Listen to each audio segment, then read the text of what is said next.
Hello, I am Joanna Sullivan, an instructor here at Central Penn College. In this presentation, we will be looking at the refutation paragraph. First, this slide looks at the objectives of the unit. Please pause the video so that you can read through them. On this slide, there are some quick tips for successful note-taking. Always be sure to write down anything important that you read, see, or hear in this presentation. So to begin, what is the refutation paragraph? The refutation paragraph offers you an opportunity to demonstrate your ethos to the reader by further supporting your claim through the use of counter-arguments. These counter-arguments are arguments constructed by others in opposition to your main argument. You use the refutation paragraph to demonstrate why your argument is stronger than theirs.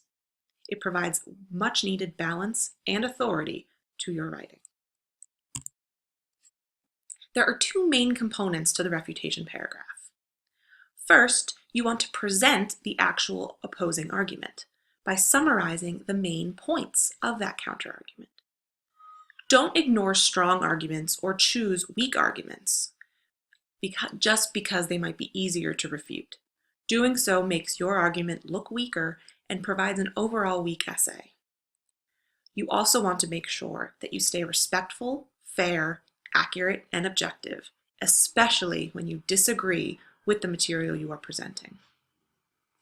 Second, once you've summarized and presented the counterarguments, you want to be sure to refute the counterargument.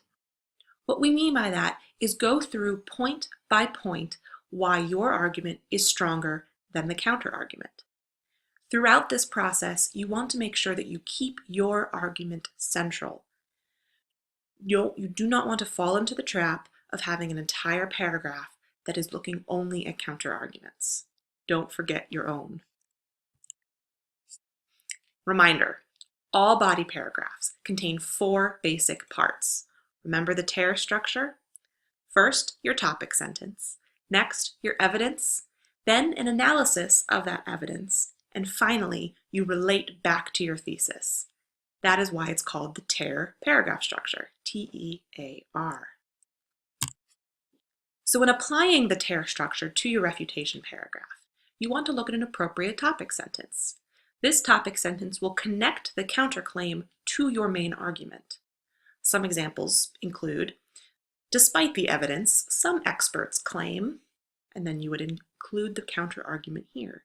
Or, while the majority of experts believe that X, Y, or Z, there are those that question these assertions. Or something like, however, opposing views claim that, counterargument. You want to set it up as a transition from your argument to the counterargument so that you can then refute it. 2. Evidence. You want to always be sure to provide evidence from your research that supports your argument in rebuttal to the main points of the counterargument. You don't want to build up evidence that only demonstrates the strength of the counterargument because that goes against what you need to do. Instead, find evidence from your research that works as the rebuttal. Then you analyze the evidence. This is where the meat of your refutation will take place, demonstrating why you are right and why they are wrong. Here, you don't want to just plop the evidence down and move on because your reader may interpret it differently than you do. Remember that an analysis is your opinion of the evidence. It doesn't translate the evidence. It connects the dots and shows the reader why you believe the evidence supports your argument. Finally, you want to relate the evidence and your analysis back to your thesis. Again, keep your argument central.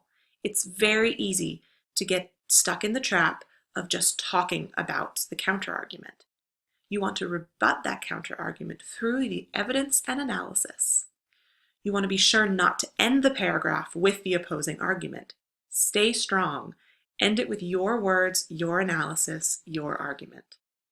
Finally, connect your refutation of the counterargument back to your thesis and your overall argument. How does that refutation fit into your overall proposal? Finally, if you have any questions, please feel free to email me or post something on the discussion board.